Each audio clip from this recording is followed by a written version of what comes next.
Hey Dad, here's an interesting sentence. If the programmer dozes in front of his computer, then he is active. But if the computer is thrown out of the window by him, then he is not active. That makes absolutely no sense. Is that supposed to be some sort of a riddle? Well, yes, I suppose it is some sort of riddle. Well, how can he be active if he's dozing and inactive if he's throwing something out of the window? It's a matter of logic. Ah, logic. Like computer logic, conditional statements, if, then, and all that. You understand now? No, I don't. It looks very complicated. Yes, but I can explain it to you. But first, if the viewers want to work out the riddle for themselves, this would be a good time to pause the video. May I take a crack at this one? Certainly. I was afraid you'd say that because I have no idea how to do this. I can explain it. No, wait. Give me a chance here, though. First, I see that we have 4 clauses in the sentence. If the programmer dozes in front of his computer is a dependent clause. Then he is active is an independent clause.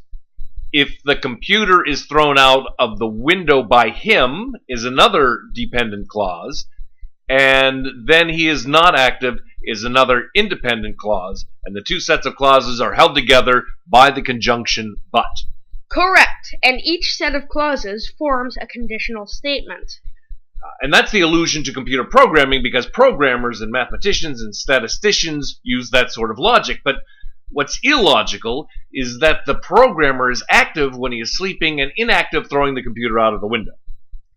Well, let's take a look at the parts of speech. If is a conjunction. What? Wait, we're starting the sentence with a conjunction. Relax, will you? We have inverted the sentence and put the dependent clause first and the conjunction came along with it. We could have said, he is active if the programmer dozes in front of his computer, but he is not active if the computer is thrown out of the window by him. I see. The is an adjective/article. Programmer is the subject/noun. Dozes is the verb. Then we have 2 prepositional phrases, in front and of his computer. In and of are the prepositions. Front and computer are nouns and objects of their respective prepositions. And his is an adjective modifying computer. Well, that's easy enough, but what about then? Well, that's interesting. Then is apparently a conjunctive adverb holding the 2 clauses together. You say apparently as though you aren't sure. Well, normally a conjunctive adverb will hold 2 independent clauses together. For example, let's buy some cupcakes, then we can have a party. But when we have a dependent clause followed by an independent clause, the then is usually dropped. So it would be, if the programmer dozes in front of his computer, he is active. We drop the then. It's understood. So he is the noun subject of the second clause, is a linking verb, and active is the adjective subject complement. And then we have the conjunction but. If is a conjunctive adverb again. The is an article adjective modifying the subject noun computer. Is a helping verb, this time for the action verb thrown. Out is an adverb describing how the computer was thrown. Of is a preposition.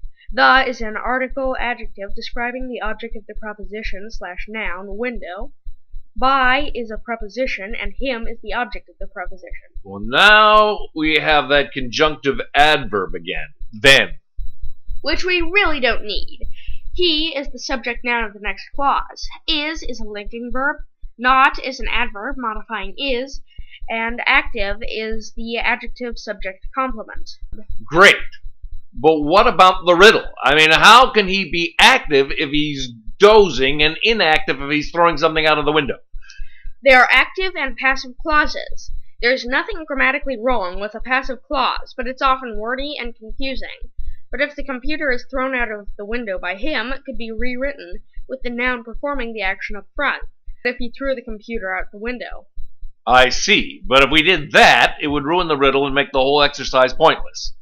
As the purveyor of pointless remarks, you would know. Hey, wait a second. I just tried to figure out these sentences and explain things to somebody. You are the most like an academic argument that we're having here. There are a lot of ways to look at these sentences. Maybe you found something we missed. Or maybe Daddy got something completely wrong. Or maybe you have a question or a comment or a sentence to challenge us with. We want to hear from you in the comment section below. We're not the grammar police. We're just trying to figure this out like everybody else. So be kind to us and to each other. If you enjoy these videos, be sure to like us, pin us, or tweet us, and don't forget to subscribe. And don't forget to check out our other channel, Profs Pop, where we go on cultural and historical adventures. And there will be more Good and Well grammar videos coming soon.